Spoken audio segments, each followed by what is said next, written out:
This is the Jeff Oravits Show. All right, welcome back. Love to hear from you. Talk with Jeff at iCloud.com. You know, when I saw my next guest, Congressman Andy Biggs, I think it was about a month ago. It was Thursday, right before the assassination attempt on President Trump. And then that next weekend, that happened on a Saturday.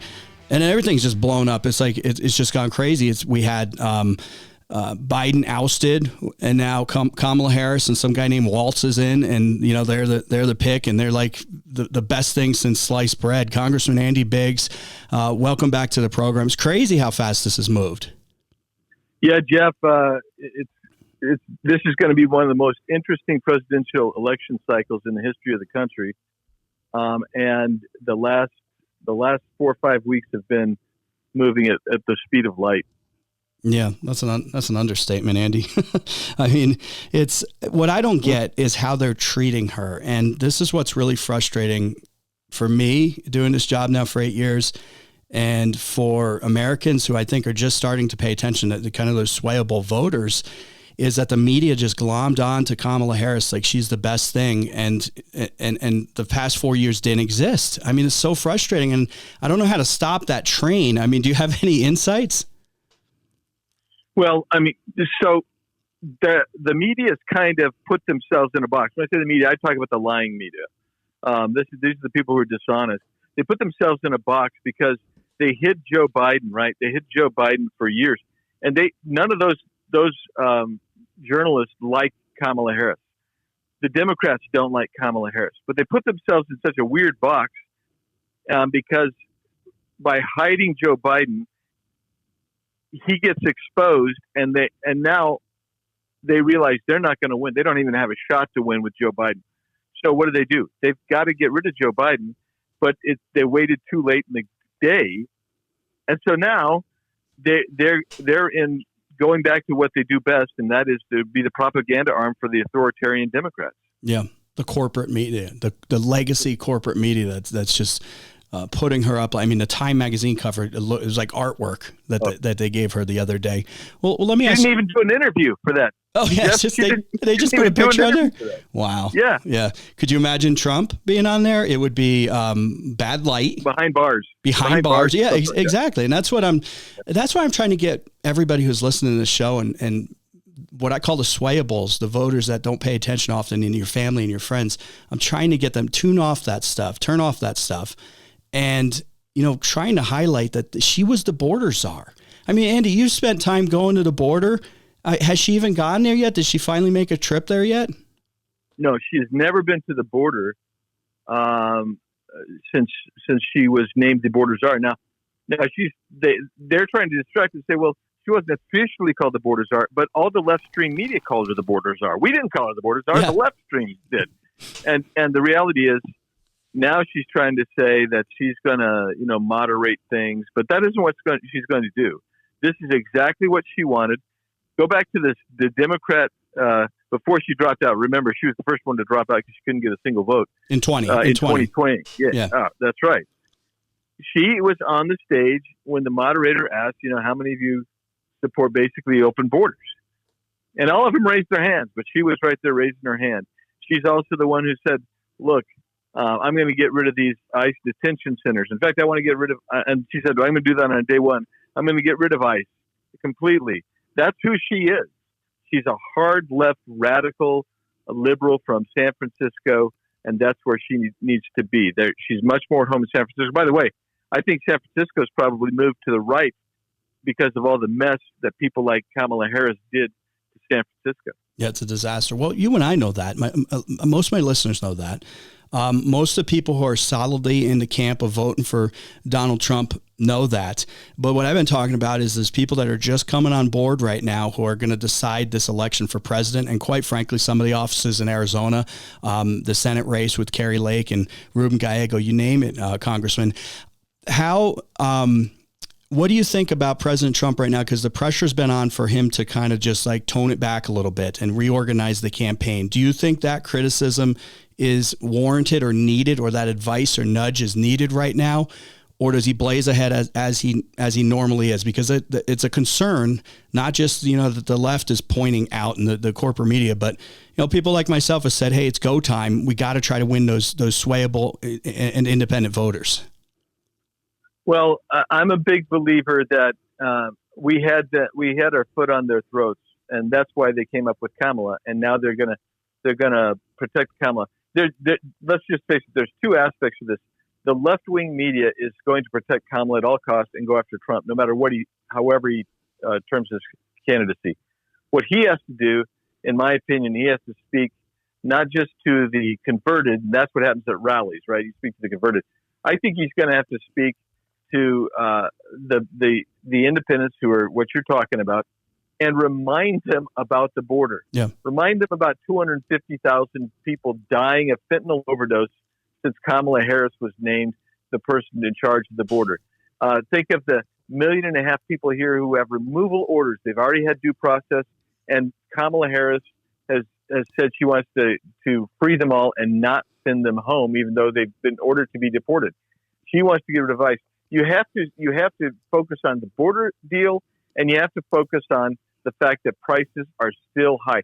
Food is still 22% higher today than it was when Kamala Harris and Joe Biden instituted their economic program. And so you have to remind people of that. Remind them, I went last Saturday. I was grocery shopping. And what did I see? Hamburger, $5 a pound, Jeff. And if all you have to do is get rid of the energy policies of Kamala and Biden and go back to where we were, and that drops immediately by about 40%. That's what happened. Yeah, I think people see that and they know that, but I spent the opener of my show today, Congressman, talking about the latest inflation data that came out. And here's a headline from CNBC. A key metric suggests prices are returning to normal levels. Mission accomplished, says economists. Now, you and I know that's a load of crap because the prices haven't returned to where they were. They're just slowing down in increases, but they're still increasing. But my point is, the media is throwing this at people, and it's so hard to get people to understand. I hope, are they going to believe the media or their lying eyes, I guess? Well, that's why I think for everybody from President Trump on down to somebody running for the school board, you have to remind people constantly, what were you paying for gas 4 years ago under Trump? We were paying $2 and sometimes less than $2 a gallon. What is it today in Gilbert, Arizona? $3.60 some odd cents a gallon. Crazy. That when they say it's come down in price, that's because they took it up to a record price. Well, I know that. I'm just trying to figure out how to get this to those swayable voters at this point. Well, that's the issue, and so we need the Americans who experience this that are already they're supporting Trump. They need to have just the basic talk. Yes. Are you better off today than you were 4 years ago? I mean, seriously, are you better off knowing that we're just a flashpoint away from World War III? I mean, because everybody knows what's going on over there. Are you better off today just on your food prices? Are you better off today knowing that we have, if you've got credit cards, you probably have more credit card debt today than you had 4 years ago? Just remind him. I mean, that was the old Ronald Reagan thing when he was running against Jimmy Carter. Yeah. And it's that simple. That's the message. Are you better off today? Are you better off knowing that the border is wide open and that the government, your own government, is telling you, hey, we need to watch out for Iran and Iranian terrorist proxies.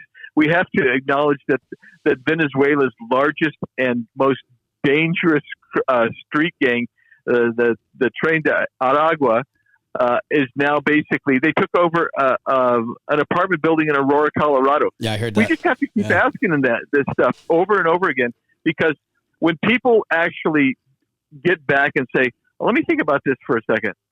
No, my life is harder now. It's a little bit harder. It may be a lot harder.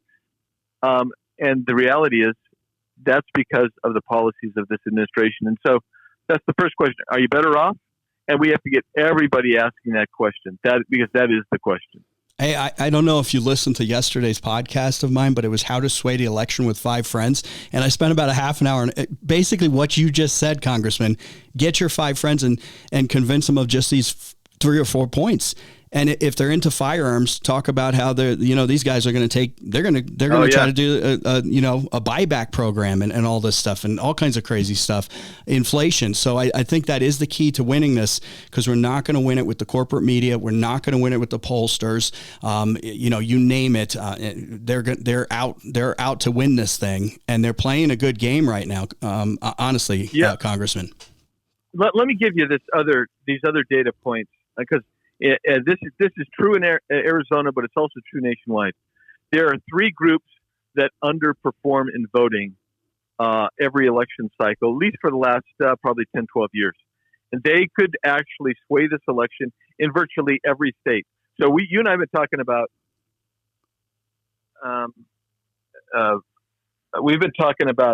the swing voters. Yeah. Let's talk about people who should be voting Republican, but have a dismal performance record in the last, 3. They haven't been coming out. Yeah.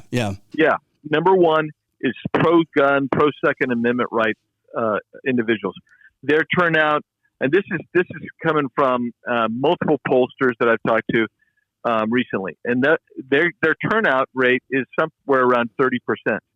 And they should understand very clearly that the left is coming after your Second Amendment rights. So you need to get out there and vote for the Republicans to protect your Second Amendment rights. Second group is my own faith, the Church of Jesus Christ of Latter-day Saints. They have about a 28% to 30%, depending on where you are, a turnout rate according to the information that I've received.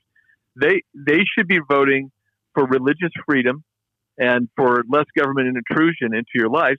And guess what? That's a Republican vote, and they should be voting about 55%. That they need to be coming out 55%. The third one is, and I just heard this yesterday, and I've heard this multiple times, but I just heard it reinforced yesterday, is the evangelical folks. They also vote at about 30% rate, and we need those guys to vote about 60-65%. If those 3 groups turn out, Arizona wins big for Trump and all the way down the ticket for Republicans and the pro-life, pro-Second Amendment, pro-freedom crowd. And that's the way it is, according to the pollsters I've talked to, virtually everywhere in the country. So not only do we have to get the swing voters to come our way, we also have to get people who should have a natural affinity to the platform issues that we're driving. They need to come out too, Jeff. Yeah, that's amazing data there, Congressman. I mean, and they have the most to lose, really, as far as their values. So get out there, and you got to do it, because, like I said, it's not going to happen any other way. All right, we're talking with Congressman Andy Biggs. Congressman, let's switch to Arizona. Let's switch to the election that just happened, and where you see this going. I have folks on from the legislature quite a bit. You were president of the Senate at one point in Arizona.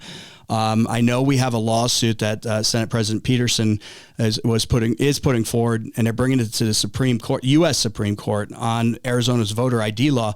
We actually told people that you got to bring your ID to vote, which is crazy. I mean, you need that for a plane and things like that, right? And it got shot down as far as you don't need it, I think, on the federal form, but I think it was also on the state form for, bringing an actual ID.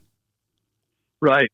Yeah, and Arizona already is ostensibly supposed to have a voter registration requirement for citizenship, right?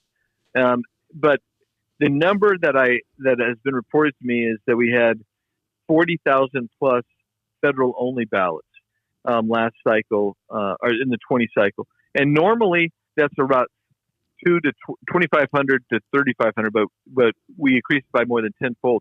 That is cause for concern. That's a real cause for concern. Warren Peterson has filed that lawsuit, and it's going right now. But it won't. I don't believe necessarily be determined before this election.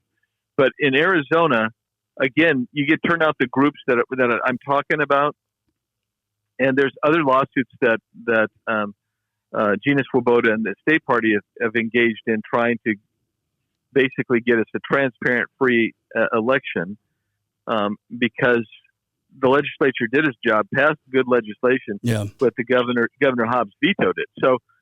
So we have a challenge there. I know that the party's looking for observers and to be day of, but I'm just telling you, this is the time we're going to actually have to get out and vote early again, and take it down to your county recorder's office and go in and vote early, because you know it's going to be counted right there, because you're going to see it go.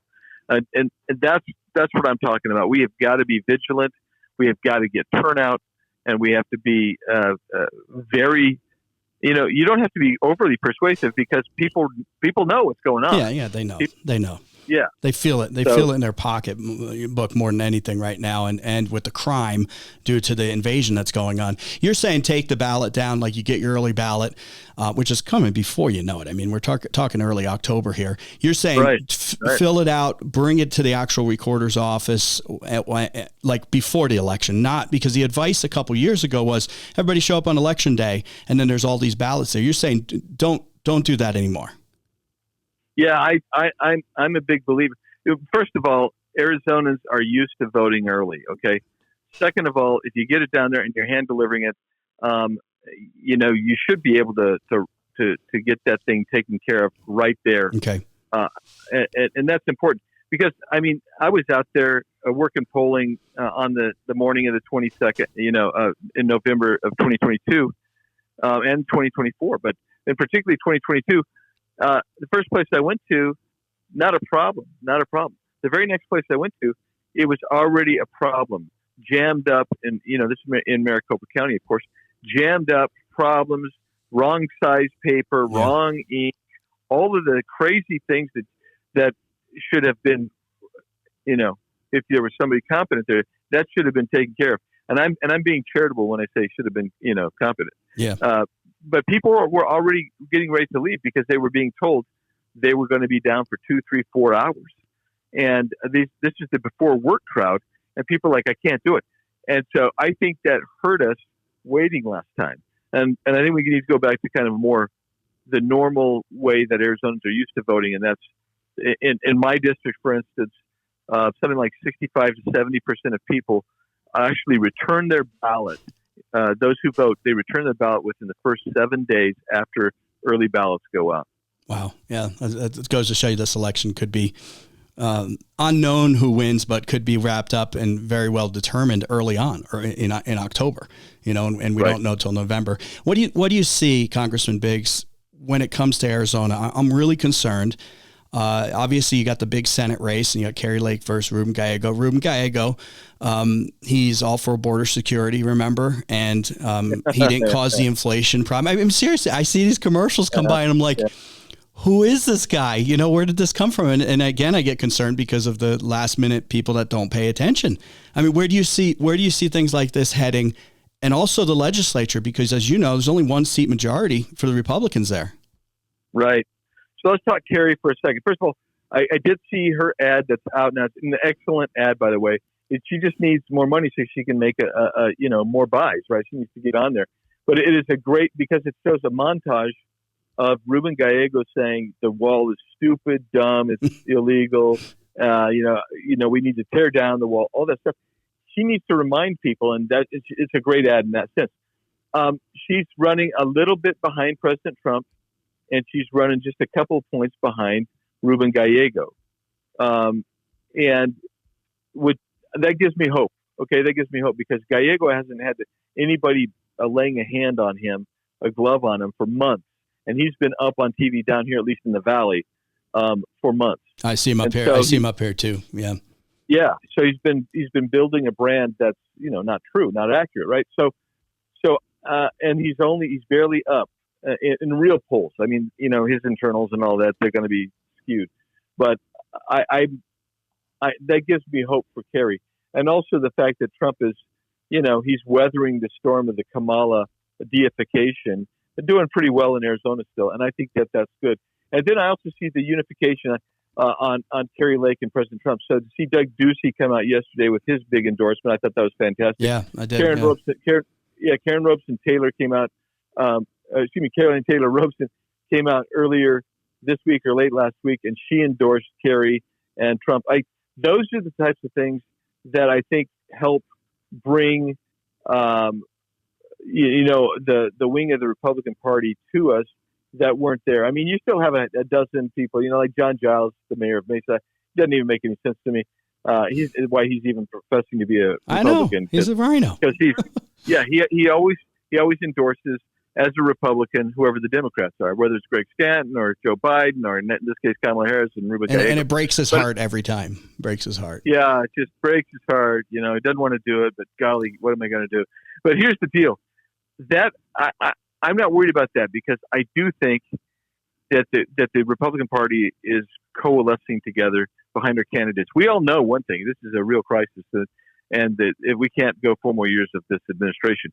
But now in the state legislative races, there's some good potential pickups that we have, and if we can, some of those places, if we can pick up one seat, like I think of the Jeff Winnegar's Julie Willoughby. I think we can hold that.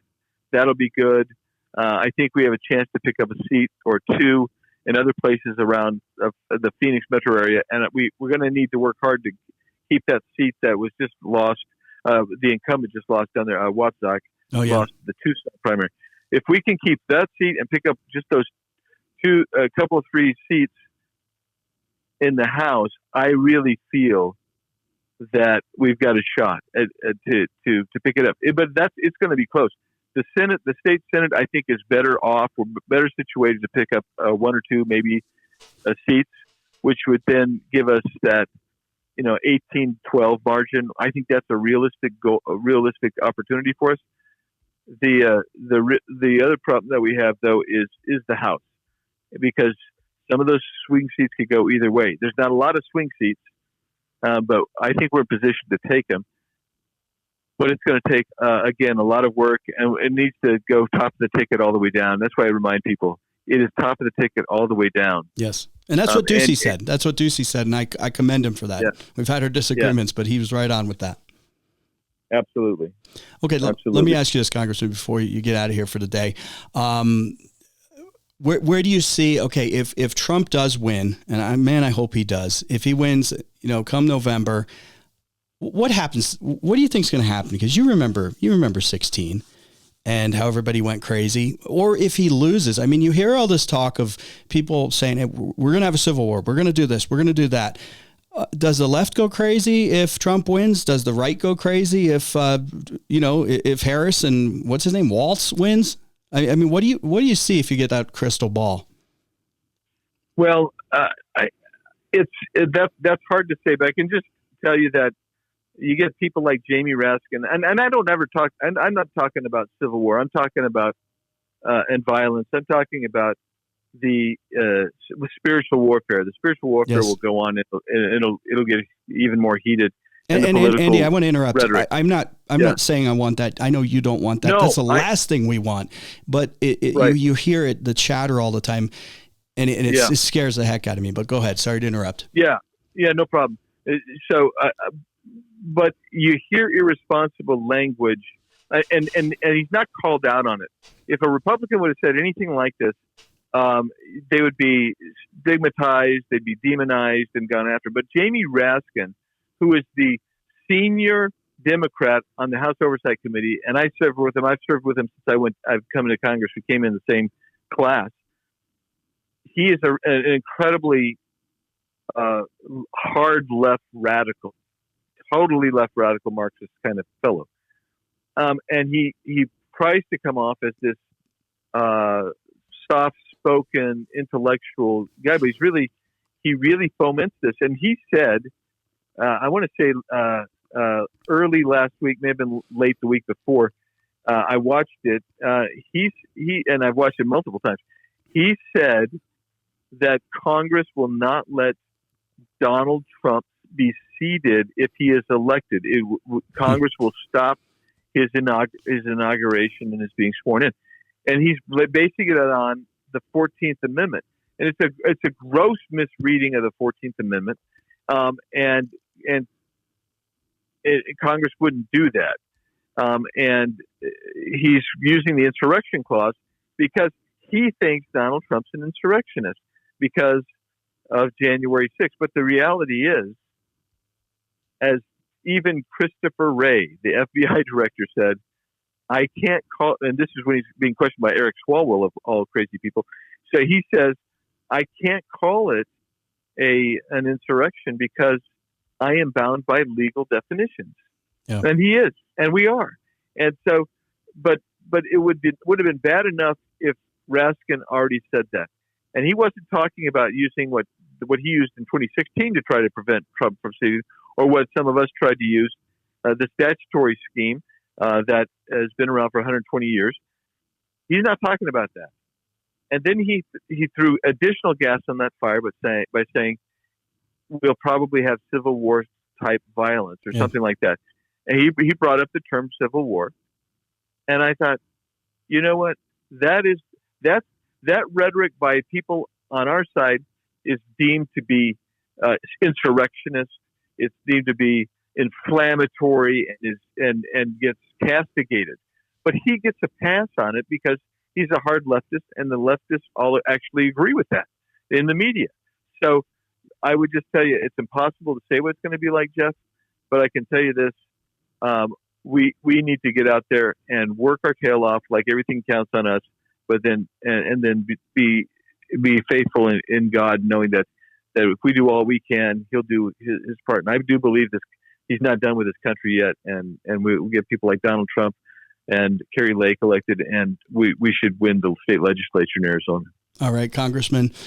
You're a warrior there. I appreciate what you do, and I don't give that out easily because there's a lot of people who are there who should go home, quite frankly. But you're doing a good job, and you got a lot of support out there. And we really do appreciate that. Stick with it, and I look forward to talking with you again really soon.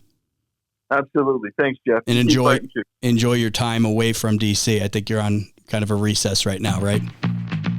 It's only a recess from D.C. I'm still working here. All right. Okay. All right. Congressman, thank you. We'll talk with you soon.